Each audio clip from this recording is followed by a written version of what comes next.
Hello everyone, welcome to my channel. Myself Neha. जैसा कि आप जानते हैं, हमने पिछली वीडियो में जो है मुगल प्रशासनिक व्यवस्था के बारे में जो है डिस्कस किया था और मुगल प्रशासनिक व्यवस्था के दौरान हमने जो है जागीरदारी सिस्टम के बारे में और मनसबदारी सिस्टम के बारे में भी जो है आपको जानकारी दी थी। आज की इस वीडियो में हम जानकारी देने वाले हैं मुगल प्रशासनिक व्यवस्था के अंतर्गत कि मुगलों की अर्थव्यवस्था कैसी थी, इकोनॉमिक कंडीशन कैसी थी। आप इस वीडियो को अंत तक जरूर देखेगा ताकि आप इस टॉपिक से रिलेटेड सभी इंपॉर्टेंट क्वेश्चन को जो है अच्छे से हल कर सकें एग्जाम में। तो चलिए शुरू करते हैं आज के इस इंपॉर्टेंट टॉपिक को। उम्मीद करूंगी आपको ये वीडियो अच्छी लगेगी। अगर आपको ये वीडियो अच्छी लगे तो चैनल को सब्सक्राइब, लाइक और शेयर करना मत भूलिएगा। तो चलिए शुरू करते हैं आज के इंपॉर्टेंट टॉपिक को। तो टॉपिक को शुरू करने से पहले इतना जरूर कहना चाहूंगी कि जो मुगल अर्थव्यवस्था है ये 16वीं शताब्दी के अंतर्गत जो है, जो भी मुगल के दस्तावेज मिले हैं, रिकॉर्ड्स मिले हैं, उनके अकॉर्डिंग जो है मुगल अर्थव्यवस्था के बारे में जानकारी देने वाले हमारे पास दो सोर्सेज अवेलेबल हैं। एक तो है अबुल फजल। जो अबुल फजल है उसने अकबर की जो है जीवनी लिखी थी, जिसे अकबरनामा कहा जाता था, ठीक है, और जिसे जो है आईने अकबरी भी कहा जाता था। अकबरनामा या आईने अकबरी जो है ये दोनों एक ही जो है पुस्तक के नाम है, जो कि अकबर के जीवन पे लिखे गए हैं और ये किसने लिखे हैं? अबुल फजल ने लिखे हैं, ठीक है। तो अबुल फजल के द्वारा लिखी गई जो आईने अकबरी है उसे आगे जो है अलग अलग सोर्सेज से जो है मतलब उसमें उसकी मदद ली गई है, जिसके बेस पे इसे लिखा गया, जैसे दस्तूर उल अमल ए आलमगीरी, ठीक है, या फिर मदद ए माश। ये भी जो है कुछ सोर्सेज हैं जिनके बेस पे जो है इनकी मदद से जो है आईने अकबरी में जो है जानकारी दी गई है। उसके बाद है मुनहता नैंसी। मुनहता नैंसी जो है ये राजस्थान की जानकारी देने वाला, मुनहता नैंसी जो है एक लेखक का नाम है जिसने राजस्थान की जानकारी देने वाला ये हमारे पास सोर्स है, जिसका नाम है मारवाड़ रा परगना री विगत, ठीक है। ये तो मतलब जो मुनहता नैंसी है उसने भी जो है मुगलों के बारे में हमें जानकारी दी है इस सोर्स में, जिसका नाम है मारवाड़ रा परगना री विगत। मुनहता नैंसी ने जो है ये जो है पुस्तक लिखी थी मारवाड़ रा परगना री विगत, जिससे हमें ये जानकारी मिलती है मुगलिक अर्थव्यवस्था के बारे में।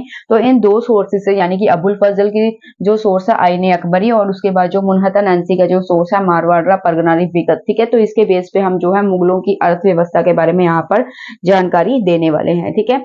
अगर बात करें आगे हम जो है इनके कौन कौन से फैक्टर पर जो है प्रकाश डालने वाले हैं, आगे मुगल अर्थव्यवस्था के बारे में हम डिस्कशन करने वाले हैं कृषि उत्पादन के बारे में, कि उस समय में जो है कृषि का उत्पादन किस प्रकार का था, कौन कौन सी फसलें बीजी जाती थी, ठीक है, कौन कौन सी जो फसलें थी वे प्रसिद्ध थी, ठीक है, उस समय में। उसके बाद है दास व्यापार के बारे में जो है डिस्कस करने वाले हैं। उस समय में जो है दास थे, गुलाम थे, उनको कैसे व्यापार किया जाता था, उनका मंडियों में उनकी कैसे खरीद बिक्री होती थी, ठीक है। आप जानते हैं कि मुगल अर्थव्यवस्था यानी कि जितने भी बादशाह होते थे उनके राज्य महल में कितने कितने जो है नौकर होते थे, कितने कितने दास होते थे, ठीक है। तो उन्हें जो है मंडियों में खरीदा और बेचा जाता था उस समय में। तो दास व्यापार के बारे में भी हम जो है चर्चा करने वाले हैं इस टॉपिक में। उसके बाद है दक्षिण भारत के बारे में भी जो है वहां पर हम डिस्कस करने वाले हैं आगे। उसके बाद है भूमि अधिकारों का स्वरूप। जो उस समय के जो भूमि अधिकार थे उनका स्वरूप किस प्रकार का था, किस प्रकार के जो भूमि अधिकार थे, विशेष अधिकार थे जो किसानों को मिले हुए थे या फिर जो है कुछ अधिकारियों को मिले हुए थे, ठीक है। जनसंख्या के बारे में वहां पर डिस्कस करेंगे कि अकबर के समय में या मुगल अन्य मुगल बादशाह के समय में क्या जनसंख्या रही थी उस समय में, ठीक है। ग्राम समुदाय के बारे में यहाँ पर हम डिस्कस करेंगे आगे, ठीक है, यानी कि गांव में कौन कौन से समुदाय होते थे, ठीक है। और जो है यूरोपियन कंपनी और नए व्यापारी केंद्रों के बारे में भी हम डिस्कस करने वाले हैं आगे, ठीक है। जो यूरोप की कितनी कंपनियां थी, कौन कौन सी कंपनियां थी जिसने भारत पर जो है व्यापार करने के उद्देश्य से जो है भारत में आई थी, ठीक, ठीक है। उसके बाद है जमींदारों की स्थिति क्या थी उस समय में, ठीक है, उसके बारे में भी हम आगे चर्चा करने वाले हैं। हथियारबंद किसानों के बारे में भी जो है यहाँ पर चर्चा विमर्श करने वाले हैं कि उस समय के जो किसान थे, ठीक है, उसके किस प्रकार के थे, उनके पास भी हथियार होते थे, अगर होते थे तो कौन से टाइप के होते थे, ठीक है। इसके बारे में हम जो ये अन्य जो टॉपिक है इसके बारे में हम आगे डिस्कस करने वाले हैं मुगल अर्थव्यवस्था में। तो चलिए बने रहेगा वीडियो में, आगे बढ़ते हैं। सबसे पहले बात करें कृषि उत्पादन व्यवस्था की। तो उस समय में कृषि उत्पादन व्यवस्था किस प्रकार की थी? उस समय में जो है लकड़ी के हल का इस्तेमाल किया जाता था, ठीक है। खेत में हल जोतने के लिए लकड़ी के हलों का इस्तेमाल किया जाता था और कुओं और तालाबों का जो है इस्तेमाल जो है सिंचाई के लिए किया जाता था। खेतों को पानी देने के लिए जो है कुएं और तालाब जो है इनका इस्तेमाल किया जाता था और इसके लिए जो है कुओं और तालाबों से पानी के लिए वो ढेकली का इस्तेमाल करते थे, रहट का इस्तेमाल करते थे या फिर चमड़े की बाल्टी का जो है इस्तेमाल करते थे कुओं और तालाबों से जो है पानी खींचने के लिए। ठीक है, यहाँ पर जो है आगरा में 41 प्रकार की फसलों का जिक्र किया गया है। आगरा में 41 प्रकार की जो है फसलें हैं उस समय में उगाई जाती थी। ऐसा माना जाता है कि जो आगरा है उसका जो राजस्व व्यवस्था थी उसमें जो है 41 प्रकार की जो है फसलें उगाई जाती थी। और जो आईने अकबरी है यानी कि जो अकबरनामा है, अकबर की जो जीवनी लिखी हुई है आईने अकबरी, जिसे अकबरनामा के नाम से भी जाने जाते हैं, जो अबुल फजल ने लिखी थी। ठीक है, तो उसमें जो है ये वर्णन किया गया है कि दिल्ली सूबे के अंदर जो है उस समय में 17 रबी और 26 जो है खरीफ फसल उगाई जाती थी। 17 रबी फसलें और 26 प्रकार की जो है खरीफ फसलें उगाई जाती थी। यहाँ पे मैं बता दूं कि जो रबी फसलें होती हैं वो कौन सी फसलें होती हैं। रबी फसलें जो है सर्दियों में उगाई जाने वाली फसलें होती है, जो कि अक्टूबर टू नवंबर मंथ में उगाई जाती है, बोई जाती है, और मार्च और अप्रैल के महीने यानी कि बसंत ऋतु में जो है इसकी कटाई कर दी जाती है। ठीक है, और जो खरीफ फसलें होती हैं जैसे कि रबी फसलें होगी गेहूं, जौ, चना, मटर, अलसी और सरसों, आलू, ये जो है रबी फसलें हैं। उसी प्रकार से जो खरीफ फसलें हैं ये मानसून के जो है शुरुआत में उगाई जाती है, जैसे जून और जुलाई के मंथ में जो है इसे उगाया जाता है, बोया जाता है, और सितंबर और अक्टूबर के मंथ में जो है इसकी कटाई कर दी जाती है। फॉर एग्जाम्पल धान, मक्का, ज्वार, बाजरा, गन्ना, कपास, ये जो है खरीफ फसलें हैं। उस समय जो है 17वीं शताब्दी में जो है ये भी देखने को मिलता है कि उस समय 17वीं शताब्दी में तंबाकू और मक्का की खेती जो है उस समय में की जाती थी। दक्षिण भारत की बात करें तो दक्षिण भारत में उस समय जो है खेती श्रमिक प्रधान होते थे। ठीक है, लोग ज्यादातर जो है खेती करना पसंद करते थे। ज्यादातर लोग जो है उनका जो कार्य था वो खेती करना था। ठीक है, और उसके बाद जो है बरसाती मौसम में जो है उस समय धान और चावल की खेती की जाती थी। चावल की बुआई जो है जो है सीजन में की जाती थी, 2 मौसम में की जाती थी। ठीक है, सूखी खेती जो है दक्षिण में प्रसिद्ध थी उस समय में। ठीक है, दक्षिण में जो है सूखी खेती प्रसिद्ध होती थी। उस समय जो है हल, लकड़ी और लोहे के जो दांत होते थे। ठीक है, हल, लकड़ी और लोहे के दांत से जो है मतलब हल को जोता जाता था, खेत को जोता जाता था। ठीक है, और उसके लिए जो है एक पटड़े, बीज वपित्र और कुंदाली और हंसियों का इस्तेमाल किया जाता था, जो कि लकड़ी और लोहे के दांत से बने होते थे। ठीक है, दोबारा सुन लीजिए, उस समय जो है खेत की बुआई के लिए हल का इस्तेमाल किया जाता था। लकड़ी और लोहे के दांत से बने हुए जो है पटरे, बीज वपित्र, कुंदाली, हंसियां, ये औजार होते थे जिससे जो है खेती बुआई की जाती थी। उसके बाद है ग्राम समुदाय। अगर हम ग्राम समुदाय की बात करें कि उस समय में लोग जो है किस प्रकार से आपस में मिलकर रहते थे। ठीक है, तो यानी कि जो पहली कैटेगरी है ग्राम समुदाय में जो पहला वर्ग आता है वो होता है जमींदारों का, शाहूकारों का, अनाज व्यापारी और समृद्ध किसान, जो कि अमीर वर्ग से बिलोंग करते थे। और जो दूसरा वर्ग हमें देखने को मिलता है वो है साधारण खेतीहर और भूमिहीन। ठीक है, साधारण जो किसान होते थे जिनके पास जो है ये थोड़ी सी भूमि होती थी, और जो भूमिहीन किसान होते थे जिनके पास बिल्कुल भी भूमि नहीं होती थी। ठीक है, वो जो है हमें ये दूसरा वर्ग देखने को मिलता है।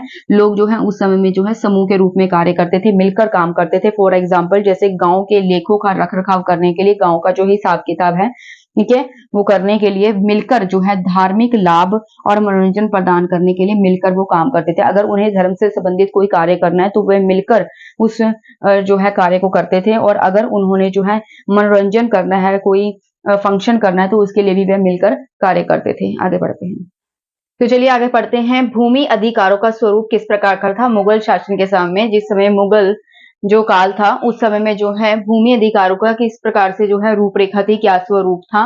भूमि जो है उनको मतलब कैसे कैसे अधिकार जो है उन पर किए गए थे। ठीक है, सबसे पहले बात करें तो जो मुगल काल है उस समय में जो है किसान जो है 3 प्रकार के होते थे। किसानों को जो है 3 कैटेगरीज थी, यानी किसानों के 3 वर्ग थे। एक थे खुद काश्त किसान, ठीक है, और दूसरे थे पही काश्त किसान, और तीसरे थे मुजारियान किसान। ठीक है, तो सबसे पहले बात करें खुद काश्त की, तो जो खुद काश्त किसान थे वह उन किसानों को कहा जाता था जिसका घर और भूमि एक ही गांव में थे। ठीक है, जिसका घर और भूमि जो है एक ही गांव में होते थे, और वह कृषि के लिए जो है अपने परिजनों की सहायता से जो है कृषि करता था, यानी कि अपने जो परिवार के मेंबर होते थे, परिवार के जो सदस्य होते थे, उनकी सहायता से ही जो है कृषि करता था। और पही काश्त किसान उन किसानों को कहा जाता था जिनका खेत उस गांव में नहीं था जहां पर उनका घर था, यानी जिस गांव में उनका घर था वहां पर उनका खेत नहीं था, बल्कि किसी अन्य जो है गांव में उनका खेत था। मुजारियान जो है उन किसानों को कहा जाता था जिनका भूमि पर पैतृक अधिकार थे, उन्हें वह बेच भी सकते थे और गिरवी भी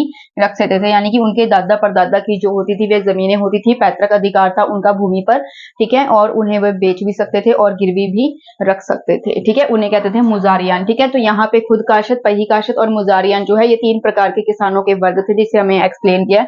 आगे है खेती योग्य जो सारी भूमि थी उसे 2 भागों में बांटा गया था मुगल शासन के समय में, ठीक है। 2 प्रकार की जो है खेती योग्य भूमि होती थी। पहली जो थी वो थी खालसा भूमि, दूसरी थी जागीर भूमि। जो खालसा भूमि होती थी उसमें जो है भू राजस्व सीधे ही केंद्रीय कोषागार में जमा किया जाता था, ठीक है। खालसा भूमि उस जो है भूमि को कहा जाता था जिसमें भू राजस्व जो है वह सीधे ही डायरेक्ट जो है कोषागार में यानी केंद्रीय खजाने में जमा किया जाता था। जो राजा का जो है केंद्रीय खजाना होता था उसमें जो है उसे जमा किया जाता था, जिसे मैंने अपनी पिछली वीडियो में भी इस बात का जो है वर्णन किया है, ठीक है। अगली है जागीर। तो जागीर भूमि कौन सी होती थी? जागीर भूमि जो है मनसबदारों को रकम आय के बदले में दी जाने वाली भूमि होती थी, ठीक है। जो जागीर भूमि थी इसमें जो मनसबदार होते थे, ठीक है, मनसबदारों को जो है रकम जब आय के बदले में यानी उनकी आमदन के बदले में जो भूमि उन्हें दी जाती थी, मनसबदारों को जो सरकारी अधिकारी होती थी, राजकीय अधिकारी होते थे, जब उनकी आमदन के बदले में उनकी सैलरी के बदले में उन्हें किसी भूमि का हिस्सा दे दिया जाता था तो उसे जो है जागीर भूमि कहा जाता था। आगे बात करते हैं जमींदारों की स्थिति कैसी थी उस समय में। मुगल काल के समय जो है जमींदारों की स्थिति जो है, सबसे पहले बात करें तो मुगल काल में प्रयुक्त जमींदार शब्द में विभिन्न वंशानुगत समूह शामिल थे, ठीक है। जो जमींदार शब्द था इसमें जो है अलग अलग विभिन्न वंशानुगत जो समूह थे, ग्रुप थे, वो शामिल थे, जो कि राज्य की भू राजस्व एकत्रित करने में सहायता करते थे। जो कि जो राज्य का भू राजस्व है उसे इकट्ठा करने में मदद करते थे, ठीक है। जो अलग अलग जमींदारों से या किसानों से जो कर होता था उनसे इकट्ठा करने में मदद करते थे, ठीक है। जमींदार की जो है यहाँ पर 3 श्रेणियां हमें मुगल काल में देखने को मिलती है। सबसे पहले स्वतंत्र मुखिया, मध्यस्थ जमींदार और मुख्य जमींदार। ये 3 श्रेणियां थी जो कि जमींदारों की थी, ठीक है। जमींदार जो है राज्य के प्रत्येक हिस्से में होते थे, शायद ही कोई ऐसा क्षेत्र होगा गांव का या क्षेत्र, ठीक है, या फिर कस्बे का या फिर राज्य का जहां पर जमींदार मौजूद नहीं होते थे। आगे बढ़ते हैं। तो चलिए आगे बात करें हथियारबंद किसानों की। तो उस समय में मुगल काल के समय में जो है हथियारबंद किसान होते थे, यानी किसानों के पास भी हथियार होते थे। ऐसा जो है एक प्रूफ हमें देखने को मिला है, जो इतिहासकार पीटर मुंडी है, ठीक है। इतिहासकार पीटर मुंडी के समय में जो है उसने कहा है कि 1632 ईस्वी में जो है वर्तमान कानपुर जिले में 1632 ईस्वी में जो है बंदूक, तलवार और छोटी ढाल बगल में रखे हुए खेती करते हुए मजदूर पाए गए हैं, खेती करते हुए किसान पाए गए हैं, जिनके बगल में जो है बंदूक होती थी, तलवार होती थी और छोटी ढाल होती थी, सन 1632 ईस्वी में वर्तमान कानपुर जिले में, ठीक है। ऐसा पीटर मुंडी जो इतिहासकार है उसने कहा है, ठीक है। 1400 ईस्वी पहले यानी 1400 ईस्वी जो है से पहले जो 1400 ईस्वी है उससे पहले जो है मुल्तान जो है दास व्यापार के लिए प्रसिद्ध केंद्र होता था, जहां पर दासों का व्यापार किया जाता था, गुलामों को बेचा खरीदा जाता था, दासों को बेचा खरीदा जाता था। तो वहां पर ये दास के लिए जो है फेमस था, प्रसिद्ध था मुल्तान। लेकिन 1400 ईस्वी के बाद जो है काबुल जो है दास व्यापार के लिए प्रसिद्ध हुआ, ठीक है।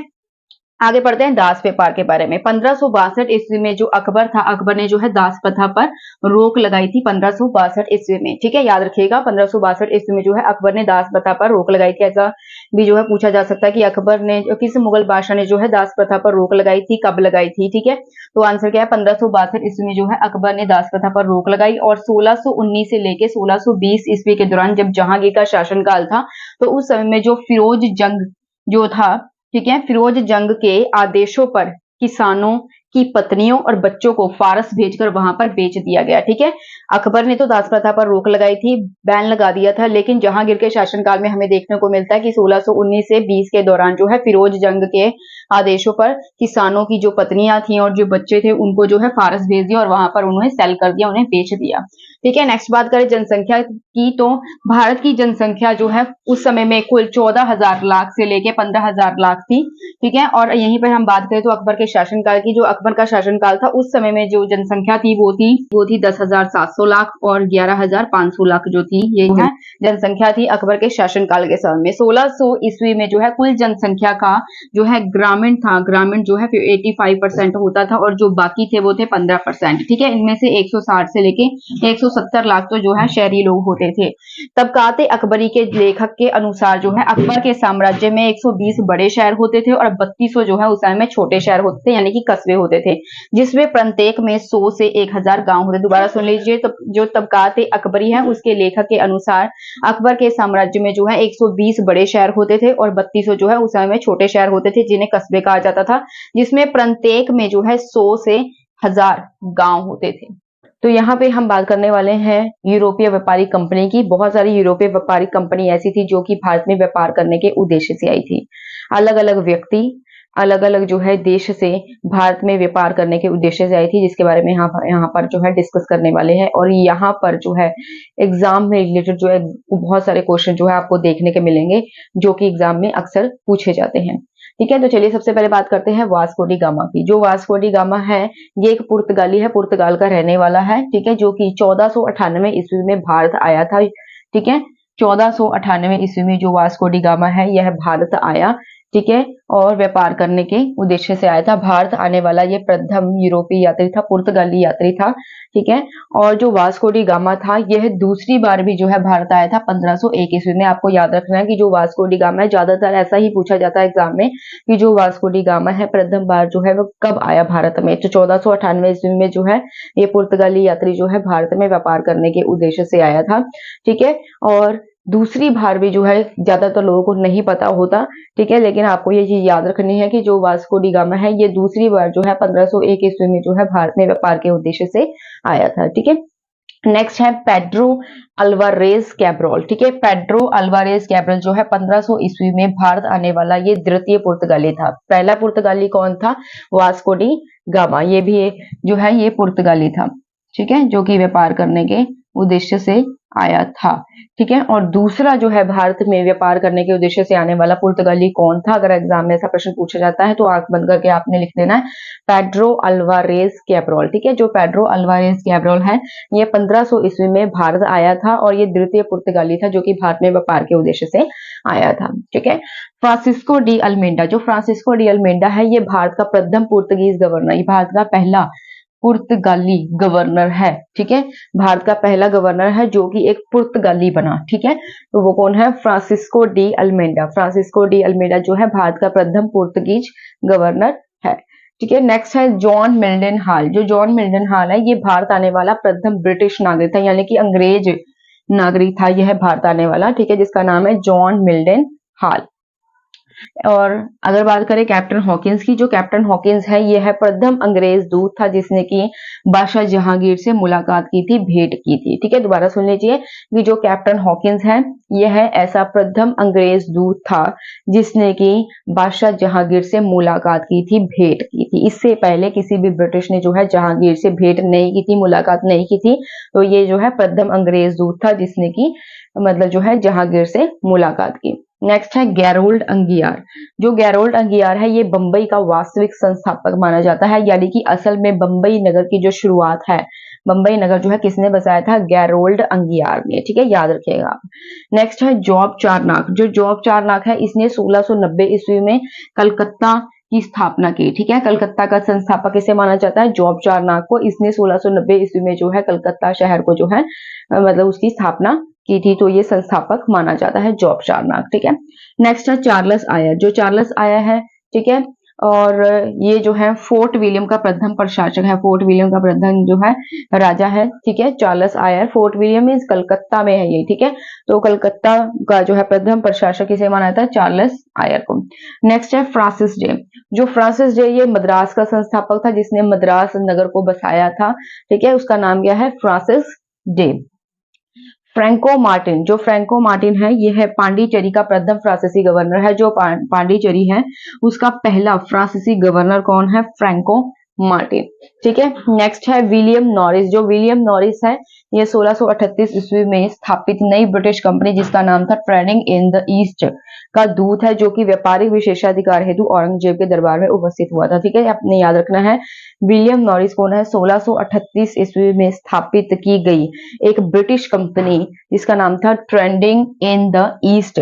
ठीक है, उसका दूत था, जो कि एक व्यापारिक विशेषाधिकार हेतु, व्यापारिक कार्य हेतु जो है औरंगजेब के दरबार में प्रेजेंट हुआ था, उपस्थित हुआ था। कब हुआ था? 1638 ईस्वी में जो है इसने एक कंपनी बनाई थी, ब्रिटिश कंपनी, जिसका नाम था ट्रेंडिंग इन द ईस्ट। उसका एक दूत था जो कि औरंगजेब से दरबार में भेंट करने के लिए व्यापारिक उद्देश्य से आया था। आगे बढ़ते हैं। नेक्स्ट हम बात करते हैं शोभा सिंह। जो शोभा सिंह है ये बर्धमान का क्या था? जमींदार था, बर्धमान का जमींदार, जिसने 1690 ईस्वी में अंग्रेजों के खिलाफ जो है विद्रोह किया था। ठीक है, अंग्रेजों के खिलाफ जो है बगावत की थी 1690 ईस्वी में। और ये कौन था? शोभा सिंह, बर्धमान का जमींदार। ठीक है, अगर हम नेक्स्ट बात करें तो इब्राहिम खां। इब्राहिम खां जो है ये कलिकाता, गोविंदपुर तथा सुल्तानटी का जमींदार था। ये भी जो है जमींदार था। कहाँ कहाँ का? कलिकाता का, गोविंदपुर का और सुल्तानटी का जो है जमींदार था इब्राहिम खां। नेक्स्ट है जान सुरमन। जो जान सुरमन है ये मुगल सम्राट फ़ुरख़्शियर से विशेष व्यापारिक सुविधा प्राप्त करने के लिए जो है शिष्टमंडल का करने वाले जो है शिष्टमंडल का मुखिया था। दोबारा सुन लीजिए, जो मुगल सम्राट फ़ुरख़्शियर है, क्योंकि जितने भी ये बाहरले मुल्क से, ठीक है, या किसी अन्य प्रदेश से जो है व्यापार करने के उद्देश्य से आते थे भारत में, तो उस समय में मौजूदा जो भी मुगल बादशाह होता था, ठीक है, उससे परमिशन लेते थे, क्योंकि जो मुगल बादशाह होता था इन पर जो है टैक्स लगाता था, व्यापारिक कर। ठीक है, तो इसलिए जो फ़ुरख़्शियर था, मुगल बादशाह जो फ़ुरख़्शियर था, उसने जो है कुछ व्यापारियों को जो है मतलब बिना टैक्स के भी जो है व्यापार करने की अनुमति दी थी, परमिशन दी थी। ठीक है, तो मतलब पर फिर भी जो है किसी न किसी जो मुगल बादशाह है एट ए टाइम, जो यानी कि मौजूदा प्रेजेंट जो बादशाह होता था उस समय का, ठीक है, जितनी व्यापारी कंपनियां थी जब भारत में व्यापार करने के उद्देश्य से आती थी तो उनसे परमिशन लेती थी। ठीक है, तो इसी प्रकार से जो जॉन सुरमन है उसने भी मुगल सम्राट फ़ुरख़्शियर से जो है विशेष व्यापारिक सुविधा प्राप्त करने वाले जो शिष्टमंडल का मुखिया था। ठीक है, जिसने की जो है मतलब फ़ुरख़्शियर से व्यापारिक सुविधा प्राप्त की थी, उस शिष्टमंडल का मेन हेड था, मुखिया था। नेक्स्ट है फादर मॉन्सरेट। जो फादर मॉन्सरेट है ये अकबर के दरबार में पहुंचने वाला प्रथम शिष्टमंडल का अध्यक्ष है। शिष्टमंडल का मतलब हो गया कि एक पार्टी हो गया, एक ग्रुप हो गया, ठीक है, जिसका अध्यक्ष, जिसका मेन हेड कौन है? फादर मॉन्सरेट, जो कि अकबर के दरबार में पहुंचा था। नेक्स्ट है कैरोन फ्रैंक। जो कैरोन फ्रैंक है ये भारत में प्रथम फ्रांसीसी फैक्ट्री की इसने जो है सूरत में स्थापना की थी। ठीक है, कैरोन फ्रैंक ने भारत में पहली फ्रांसीसी फैक्ट्री जो कि सूरत में, ठीक है, सूरत में जो है स्थापित की थी कैरोन फ्रैंक ने। आगे बढ़ते हैं, तो चलिए बात करते हैं कुछ महत्वपूर्ण तिथियों की। महत्वपूर्ण तिथि, ठीक है, जिसके समय में कुछ ना कुछ जो है इम्पोर्टेंट घटना हुई थी या कोई ना कोई जो है भारत में आया अलग अलग उद्देश्य से। ठीक है, सबसे पहले बात करते हैं 1510 में जो है गोवा पर पुर्तगालियों का अधिकार हुआ। ठीक है, तो अगर एग्जाम में ऐसा प्रश्न पूछा जाता है कि गोवा पर पुर्तगालियों ने कब अधिकार किया, तो उसका आंसर क्या होगा? 1510 ईस्वी। ठीक है, नेक्स्ट है 1530 ईस्वी। 1530 ईस्वी में जो है कोचीन की जगह गोवा जो है पुर्तगालियों की राजधानी बना। ठीक है, 1530 में कोचीन की जगह जो गोवा है वह पुर्तगालियों की राजधानी बना। नेक्स्ट है 1599 ईस्वी। 1599 ईस्वी के समय में जो है ब्रिटिश ईस्ट इंडिया कंपनी की स्थापना हुई थी। याद रखिएगा, ब्रिटिश ईस्ट इंडिया कंपनी की स्थापना अगर एग्जाम में ऐसा प्रश्न पूछा जाता है कि कब हुई थी, तो आंसर होगा 1599 ईस्वी में। 1602 ईस्वी में जो है डच ईस्ट इंडिया कंपनी की स्थापना हुई थी। जो ब्रिटिश ईस्ट इंडिया कंपनी की स्थापना तो 1599 में हुई थी। ठीक है, तो डच ईस्ट इंडिया कंपनी की जो स्थापना है वो हुई थी 1602 ईस्वी में। 1661 ईस्वी में जो है पुर्तगीजों ने बंबई को दहेज में ब्रिटेन के राजा को दिया था। ठीक है, जो पुर्तगीज थे, पुर्तगाली थे, उन्होंने बंबई नगर को जो है दहेज में दिया था ब्रिटेन के राजा को 1661 ईस्वी में। ठीक है, 1661 में जो है पुर्तगीजों ने यानी पुर्तगालियों ने बंबई को जो है ब्रिटेन के राजा को दहेज में दिया था। 1664 ईस्वी में जो है फ्रांसीसी ईस्ट इंडिया कंपनी की स्थापना हुई थी। ये तीन चीजें आपने अच्छी तरह से याद करनी है। 1599 ईस्वी में ब्रिटिश ईस्ट इंडिया कंपनी की स्थापना हुई थी। 1602 ईस्वी में डच ईस्ट इंडिया कंपनी की स्थापना हुई थी और 1664 में जो है फ्रांसीसी ईस्ट इंडिया कंपनी की स्थापना हुई थी। ठीक है, 1759 यानी 1759 ईस्वी में जो है वेदरा का एक निर्णायक युद्ध हुआ था, जिसमें अंग्रेजों ने डचों को हरा दिया था और उन्हें भारतीय व्यापार से बाहर कर दिया, यानी अब वो भारतीय व्यापार नहीं कर सकते थे। ठीक है, 1759 ईस्वी में जो अंग्रेज थे उन्होंने डचों को पराजित किया गया था युद्ध में। उस युद्ध का नाम क्या था? वेदरा का युद्ध। 1760 ईस्वी में जो है वॉडी-वॉश का युद्ध हुआ, जिसमें अंग्रेजों ने फ्रांसीसियों को पराजित किया और भारतीय व्यापार से बाहर कर दिया। जैसे यहाँ पर वेदरा का युद्ध हुआ था, जिसमें अंग्रेजों ने डचों को पराजित किया था और भारतीय व्यापार से उन्हें बाहर कर दिया। इसी प्रकार से 1760 ईस्वी में एक युद्ध हुआ, वॉडी-वॉश का युद्ध, जिसमें अंग्रेजों ने अब फ्रांसीसियों को जो है मतलब पराजित किया और उन्हें भारतीय व्यापार से बाहर निकाल दिया। नेक्स्ट है 1708 ईस्वी। 1708 से 1709 ईस्वी बीच में जो है ब्रिटेन की 2 कंपनियां आपस में जो है उनका विलय हो गया था। ठीक है, 1708 से 1709 ईस्वी में। तो यहीं पे ये टॉपिक कंप्लीट होता है। आपको ये वीडियो कैसी लगी है मुझे कमेंट सेक्शन में जरूर बताइएगा। अगर आपको ये वीडियो अच्छी लगी हो तो चैनल को सब्सक्राइब, लाइक और शेयर करना मत भूलिएगा। धन्यवाद।